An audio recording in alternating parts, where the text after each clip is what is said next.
Sekali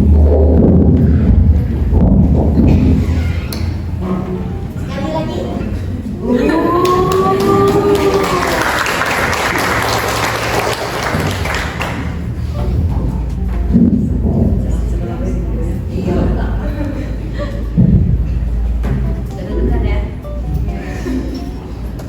Halo malam Bapak, Ibu, dan teman generasi muda semua. Ya, nggak perlu perkenalan diri ya, karena udah kenal ya. Oh belum. Oke, jadi saya Lili, saya Devina, saya Sharon. Jadi kami mau berbagi sedikit tentang pengalaman kami Rapimper kemarin. Boleh nggak kasih tepuk tangannya dulu?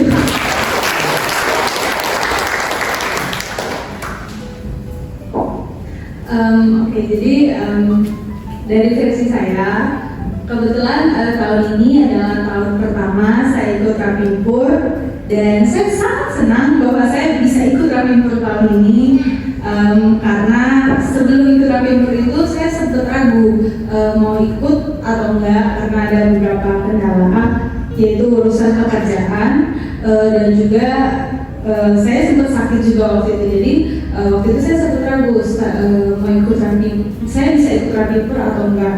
Cuman saya tuh sebelumnya tahun lalu saya mau ikut, cuma karena urusan pekerjaan saya nggak ikut kan tahun lalu.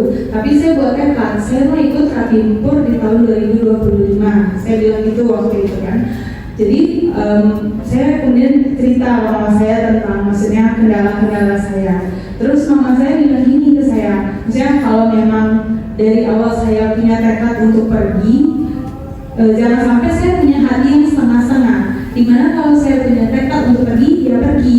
Jangan sampai ada keraguan dan gak yakin sama keputusan. Dan akhirnya setelah diskusi sama mama, terus beberapa pertimbangan, saya membulatkan tekad saya mau ikut Rapimpur tahun ini. Jadi ini Rapimpur pertama saya, dan pertama kali nih saya bareng teman-teman kan pergi nih untuk Rapimpur. Jadi waktu kesan pertama saya, waktu saya masuk nih ke KAIKAN, pertama kali ke KAIKAN Pusat, itu saya langsung wow, gede, dan maksudnya saya sangat kayak suka sekali dengan suasana di sana, dimana kayak kita disambungnya tuh ceria sekali, datang halo selamat pagi, terus semangatnya luar biasa. Terus saya masuk kayak langsung wow keren banget gitu loh, kayak saya sampai kayak wah ini keren banget gitu maksudnya kayak. Terus setelah itu kami masuk kan kayak di sana tuh orang-orangnya sama dengan sama jadi sama-sama, maksudnya ya kita hangat, kita ramah, emang budaya Sokal kan begitu ya. Lalu waktu kami di sana, kami langsung disambutkan ceria sama mereka kan. Lalu kami masuk ke satu ruangan lah untuk rapat gitu kan. Nah jadi di sana tuh ada rapat dan beberapa penyampaian laporan dan sebagainya. Nah setelah itu kebetulan sekali jadi pada periode tersebut juga Sokal Gakkai Pusat itu seperti Indonesia tuh lagi mengadakan pameran dialog peradaban 2025. Itu saya sampai bilang ke teman-teman Mudi kayak kita beruntung banget ya pergi Rapimpur tahun ini gitu, bertepatan dengan adanya pameran dialog peradaban 2025. Jadi itu adalah pameran yang diadakan Sokal Gakkai bersama Gus Durian, di mana untuk memperingati 15 tahun buku dialog antara Gus Dur dan Desa Ikeda. Nah, di mana di pameran tersebut itu kami menyaksikan banyak sekali nilai-nilai berharga seperti toleransi, perdamaian, persaudaraan, itu dari berbagai media. Jadi kami juga diajak untuk pertama kita tur, untuk saya masuk ke dalam satu ruangan, itu disambut dengan cerita pengalaman yang menurut saya ini luar biasa. Jadi ada satu pemuda, itu namanya kalau nggak salah Dendi ya.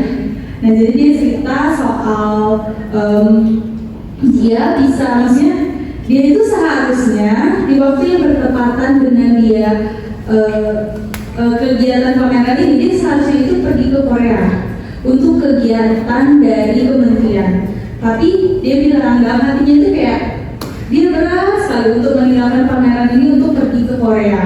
Jadi dia kayak bilang hatinya tuh ada di kegiatan ini. Akhirnya dia memutuskan untuk reschedule, maksudnya kegiatan itu dia memutuskan untuk digantikan oleh orang lain gitu. Dia kayak mikir untuk dia membatalkan diri untuk ikut ke Korea dan dia full bantu di pameran ini. Wah, saya dengarnya bener-bener yang kayak wow, luar biasa sekali gitu. Maksudnya satu hati untuk sama-sama sukseskan pameran Dialog Peradaban 2025. Dan ternyata dia setelah saya dikasih tahu terus dan hebatnya dia itu bukan anggota Sofagafai awalnya tapi sekarang udah menjadi anggota Sofagafai. Jadi awalnya waktu dia baru ke pameran itu dia belum jadi anggota yang aktif dari Sofagafai, baru kayak tahu soal Sofagafai. Itu luar biasa sekali, satu hati. Nah di situ saya kayak belajar jadi kayak ternyata sepenting itu ya hati kita gitu. Terus masuk lagi, kami diajak tour, terus lihat ke pameran, banyak bimbingan yang luar biasa. Terus pokoknya di situ saya benar-benar kayak sangat amazed sama semuanya, pokoknya tentang pamerannya, bagaimana cara kita tuh benar-benar diajak untuk belajar nilai edukasi, tapi tuh lewat media gitu. Luar biasa sih, maksudnya ide itu sangat bagus kalau bisa kita terapkan juga di Jambi, tapi versi mungkin yang lebih tinggi gitu. Terus setelah itu besoknya kami di hari kedua kami dari pagi sampai sore itu belajar banyak sesinya. Di situ ada juga mendengarkan materi yang disampaikan oleh Mr. Law dan yang Arya Watanabe. Nah dalam sesi ini saya ada beberapa bimbingan yang menurut saya ini tuh benar banget ya bagi saya gitu. Seperti kayak ada kata-kata di mana Buddhisme adalah psikologi tertinggi. Dalam menjalani kehidupan, hal yang paling sulit adalah mengatur hati kita. Jadi hati kita, jika hati kita diatur oleh orang lain, ini bukanlah Buddhisme. Bagaimanapun, kitalah yang harus mengatur hati kita sendiri. Jadi ini berkaitan nih, setelah saya baca bimbing ini saya keinget tuh cerita pengalaman yang kemarin kan. Saya bilang kayak bahwa kita untuk bisa mau terus ikut kegiatan Koserufu, maksudnya mau terus ikut aktif dalam kegiatan itu yang menentukan itu adalah hati kita sendiri. Ternyata hati kita itu sepenting itu loh gitu. Jadi dari sana tuh saya juga belajar kayak maksudnya makin timbul semangat untuk maksudnya lebih aktif lagi dalam Koserufu gitu loh. Dapet loh semangatnya gitu.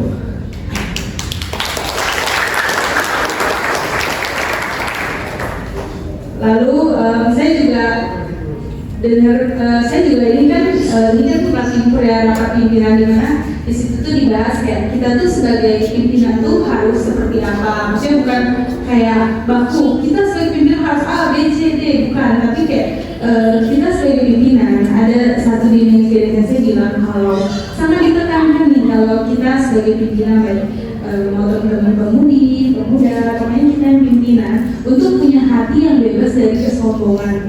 Jadi kayak bukan berarti kita pimpinan, aku pimpinan loh, kamu harus maksudnya kok kamu gitu sama aku enggak. Tapi dengan kita pimpinan, maksudnya kita tuh harus punya hati yang bebas dari kesombongan. Kayak berarti kita pimpinan, kita harus punya hati yang lurus untuk apa? Untuk bisa dialog sama anggota, untuk bisa dialog sama teman-teman. Pokoknya kita harus punya hati yang lurus, dan itu berkaitan gimana sih kita bisa, maksudnya dibilangkan gimana kita bisa punya hati yang tulus, dan itu adalah itu lewat mana gitu kita bisa implementasikannya. Itu lewat paling kecil aja, itu adalah pertemuan Ciku. Itu kecil tapi itu sangat penting dibilang. Jadi kayak kalau kami kan ada pertemuan per divisi juga, itu per 4 bagian kan. Nah kalau di pemudi itu salah satu salah satu dari program nasionalnya adalah bagaimana mengadakan pertemuan cabang Ciku yang gembira. Jadi pokoknya ketika kita pertemuan Ciku, itu yang didapatkan oleh anggota adalah kegembiraan hati gitu. Jadi mungkin saya mau sama-sama ngajak Bapak, Ibu, pemuda-pemudi, kita sama-sama yuk, kita satu hati, kita ciptai pertemuan yang gembira di cabang kita masing-masing setiap harinya.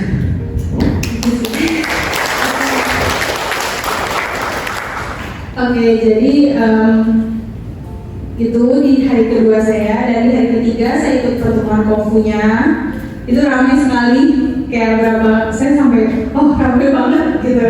Jadi pokoknya saya di kegiatan ini banyak nyaksiin bahwa semua divisi, dari divisi ibu muda, ibu senior, bapak muda, bapak senior, pemuda, pemudi, semua satu hati untuk mensukseskan acara ini. Mereka itu sampai di COVID itu aja saya nggak berhenti dibuat terkejut, kayak penampilan kebudayaannya luar biasa semua. Mereka kayak benar-benar terlihat mereka tuh semua satu hati mau suksesin acara Rapi Impur ini gitu.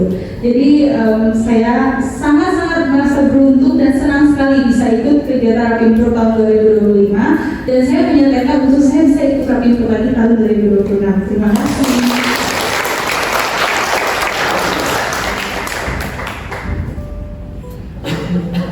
Luar biasa ya Teh Firly, oh my god. Jadi selamat malam ya sekali lagi Bapak Ibu dan teman-teman semua. Jadi malam ini ya, mungkin aku bakal cerita ya. Kalau kesan kan pasti mirip lah ya.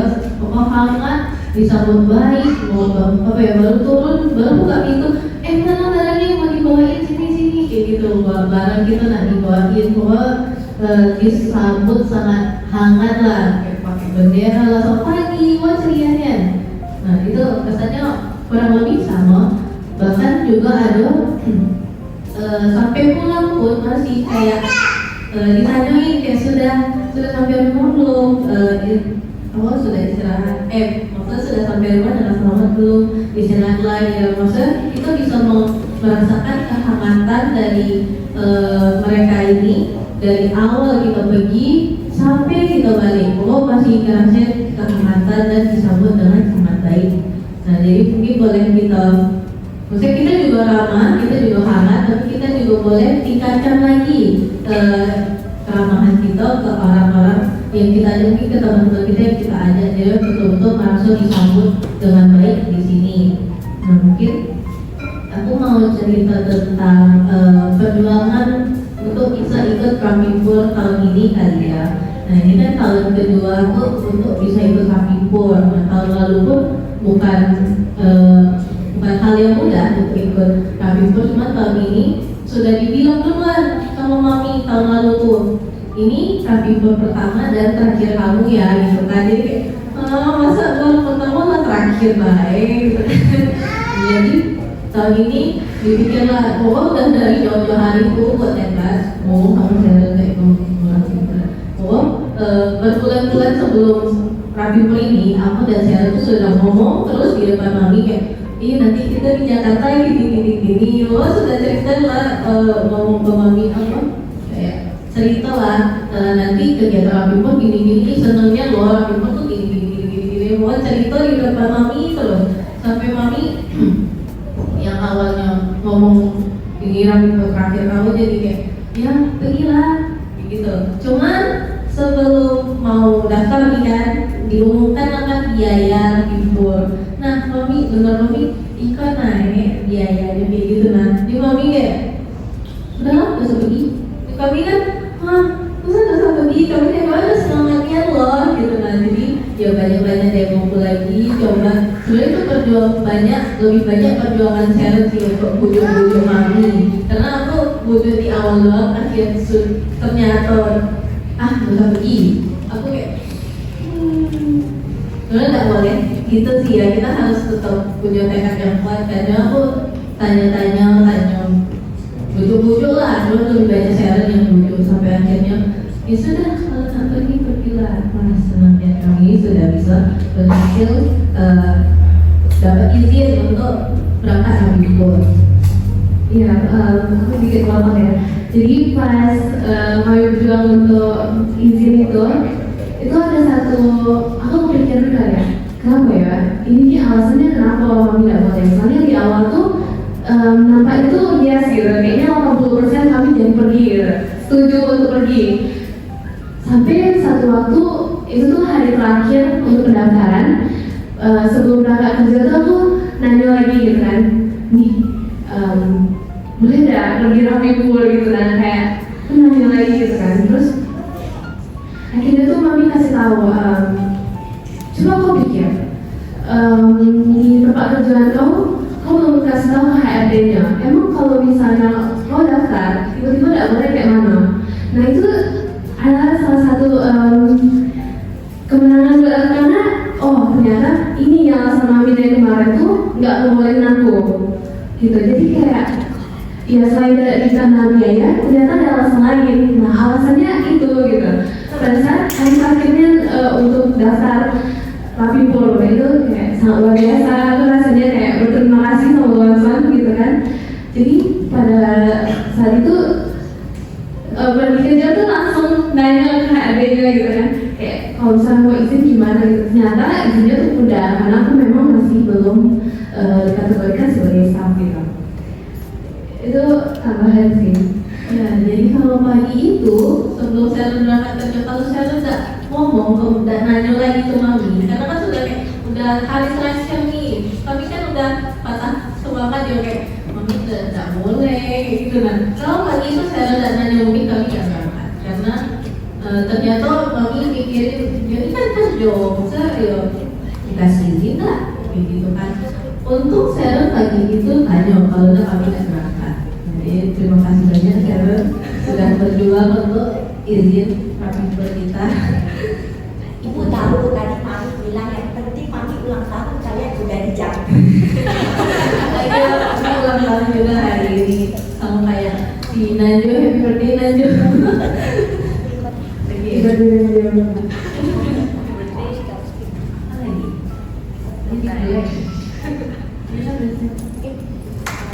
Tangan dulu deh.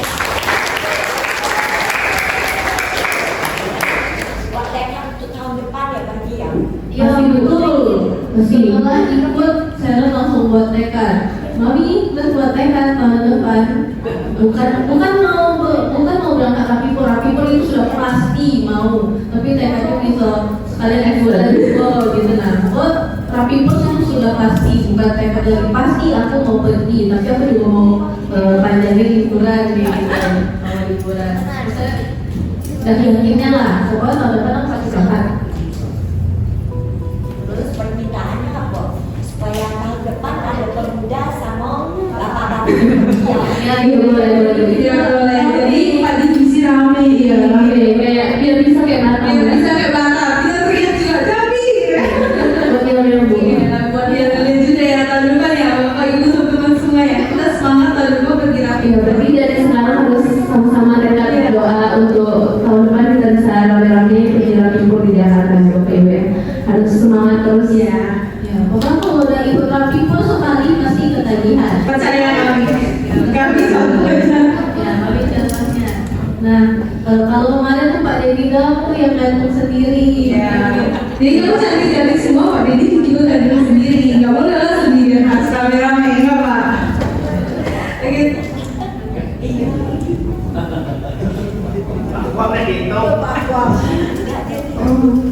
Pak mau mengantar.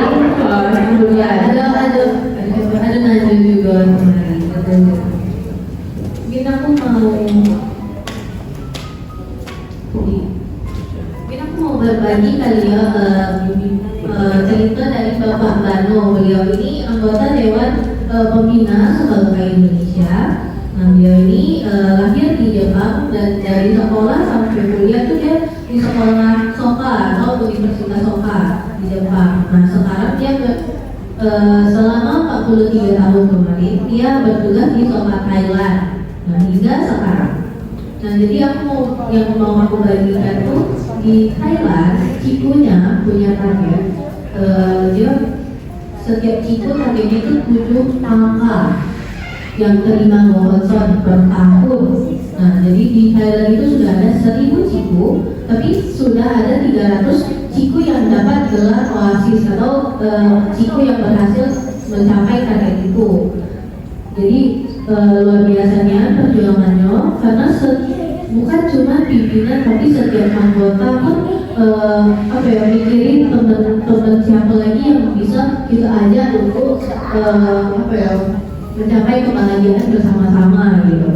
Nah, mereka ini buat target setiap ibu tuh buat target lah kan. Bukan cuma pimpinan doang, tapi seluruh anggota pun harus punya hati yang guru dan murid lah ya, bersatu hati kita leadership, lagi hati kan, supaya kita ini ada semangat, supaya setiap orang punya semangat bahwa ini tekad saya dan teman-teman saya, seperjuangan saya. Jadinya bukan mikirin itu kan target pimpinan doang, atau target si ini atau target si itu, tapi itu target kita semua. Jadi kita lebih semangat lagi untuk mencapainya.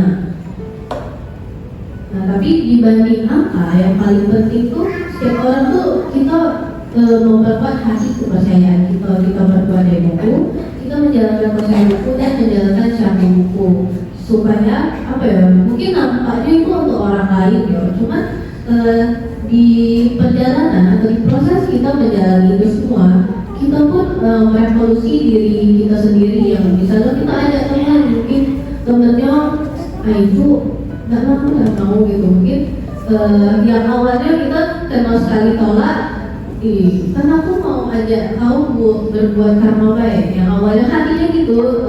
Selanjutnya karena kita banyak belajar, kita mengerti bahwa itulah perjuangan kita revolusi manusia lah, ada langsung kecil hati. Kita tahu itu tuh tanam benih, itu tuh memang perjuangan untuk satu buku tidak mudah gitu. Juga ada target divisi Bapak di Thailand itu luar biasa. Mereka mengunjungi 100% anggota setiap tahun, jadi dan ada satu pun anggota yang tidak dikunjungi mereka, bahwa harus ada kunjungannya. Jadi mungkin kita di jam ini bisa dipikirin aja, mungkin teman-teman siapa ya yang mau kita kunjungi, bisa kita ajak beberapa teman datang ngobrol-ngobrol deh. Kalau misalnya Bapak ini juga ada sharing, kalau misalnya kita ke GM misalnya mungkin bingung kan mau ngomong apa, ya kita udah harus ngomongin tentang budisme.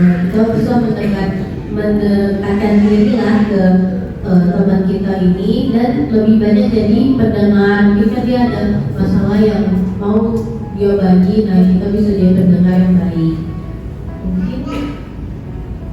Mungkin dari aku itu dulu. Terima kasih. Oke, selamat malam ya Bapak Ibu dan teman-teman semuanya. Mungkin agak beda dari yang lain. Aku mau sharing yang dibahas dengan Ibu Watanabe. Nah, di pas Rapimur kemarin ada dibahas tentang semangat ikatan ikan dan air. Nah, ini sangat menyentuh. Aku izinkan apa ya, contekan. Jadi dijelasin bahwa dari buku Watanabe sebenarnya penjelasannya itu kayak ikatan tuh seperti semangat keharmonisan kita yang kita bisa rasakan bersama-sama dengan teman-teman.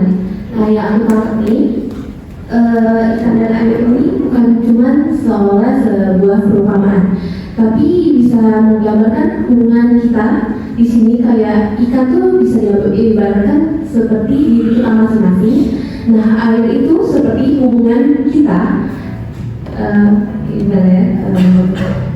Air itu seperti teman-teman seperjuangan di sini, dan air itu, gimana sih jelasin? Bentar ya.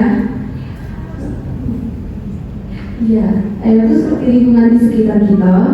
Terus dengan beda.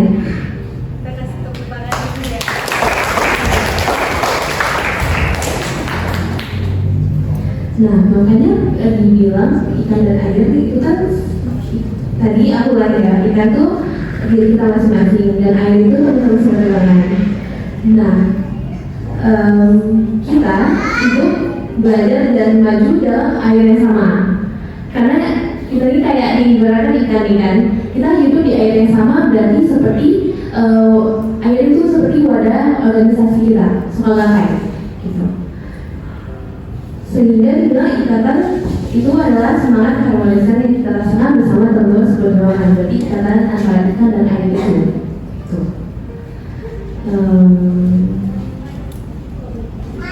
Dan di sini juga dijelaskan bahwa IKT itu hadir sebagai rasa kebersamaan, rasa saling menguatkan, dan rasa bahwa aku ini nggak sendirian dalam memperjuangkan Kominfo. Nah, dari kalimat tersebut bisa ada penjelasan bahwa ketika kita bisa melampaui perbedaan, pastinya kita setiap orang kan mempunyai pemikiran yang berbeda-beda. Pemikiran yang berbeda-beda, kayak antara aku sama Cece pun juga pemikirannya beda. Antara aku sama Cece juga pasti pemikirannya beda.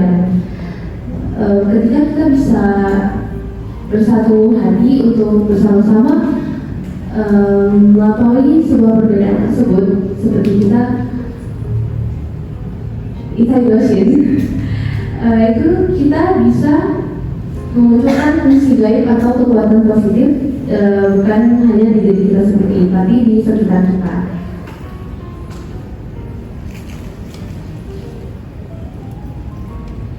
Nah, pada saat itu juga dijelaskan bahwa kekompakan itu bukan cuma untuk sekelompok orang, tapi juga sebuah kesempatan untuk masing-masing dari kita merevolusi manusia. Saya pernah bilang bahwa perjalanan revolusi manusia adalah berlainan badan namun bersatu hati. Itu sudah sering kita dengarin ya pas time show atau pada saat pertemuan diskusi. Nah, dan kalau kita bersatu hati, kompak, kita bisa mengatasi keegoisan diri kita sendiri. Yang kadang suka bikin orang lain itu bisa menjauh gitu, karena kita mempunyai hati yang kurang baik lagi gitu, karena egois. Jadi juga bilang kesatuan guru dan murid itu kayak dua roda mobil. Itu juga sering kita dengar kesatuan guru dan murid ini berhubungan juga dengan kekompakan atau kelainan badan, namun bersatu hati. Seperti dua roda mobil, dua-duanya itu harus beriringan berjalan. Dua roda mobil ini bisa diibaratkan sebagai kesatuan hati kita dengan guru, dan juga begitu sebentar ya.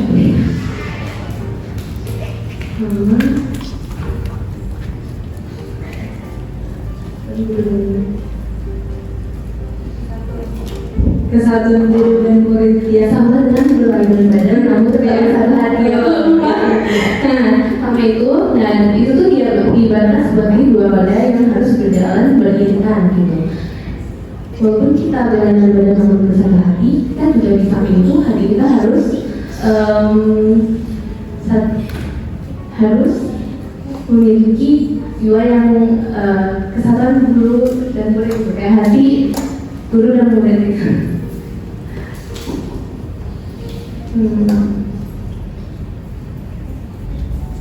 Nih, tanpa kesatuan guru dan murid, kita nggak bisa dibilang berlainan badan namun bersatu hati.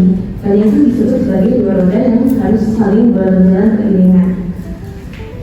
Ketika hati kita kuat, yakin dan penuh semangat, maka semua orang di sekitar kita tuh juga ikut tumbuh merasakan hal yang sama. Nah, di situ kalau yang bilang kayak, jadi pilihan kita tuh cuma dua, antara maju atau mundur.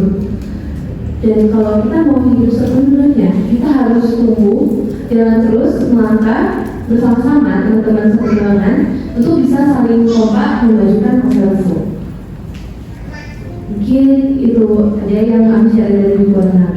Nah, aku mau lanjutin tentang yang kesan Jeffrey dan Jelina bilang terkait pada saat kita nyampe di Bahkan itu sangat-sangat disambut dengan hangat ibu-ibu, bapak-bapak, sampai pada saat kami datang kan mobilnya tuh diturunin di depan pintu masuknya, ya pintu mobil itu soalnya pun ada yang bantu bukain pintu mobilnya gitu, saking welcome-nya. Nah, dari situ kita bisa mencontoh gitu.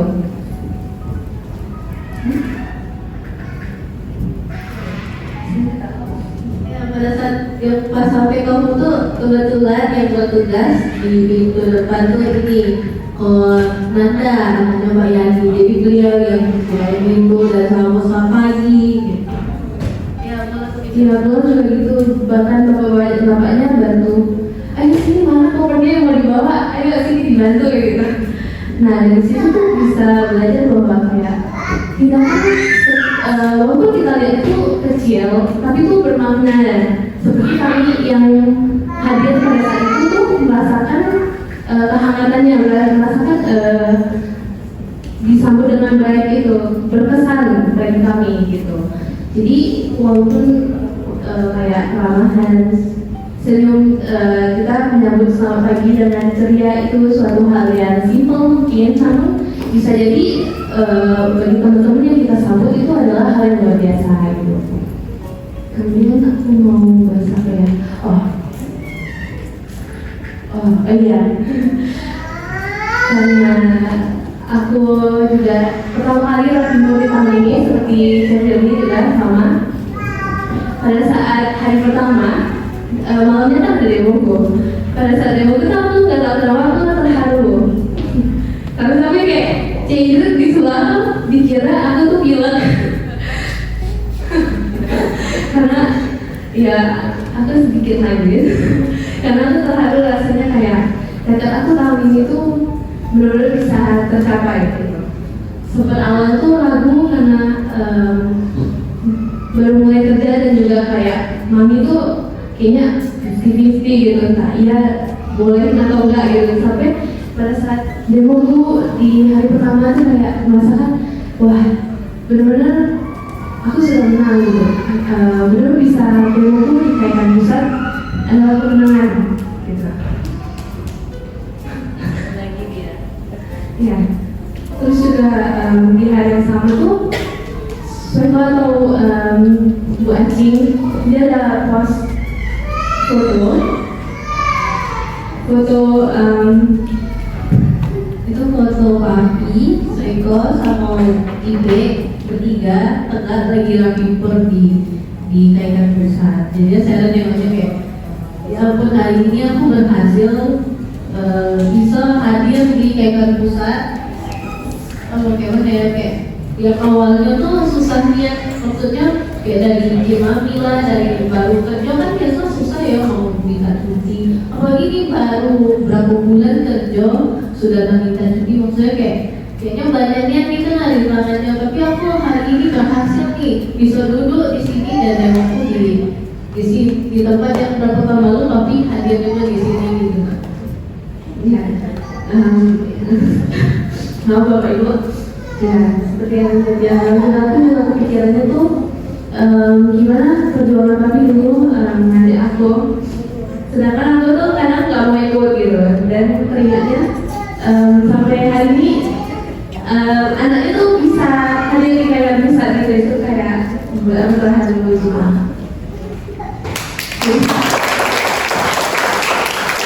Jadi tetap datang lagi tahun depan bisa bimbel lagi di tahun depan. Yang mau tidak tahu deh, tapi mungkin itu aja dari aku.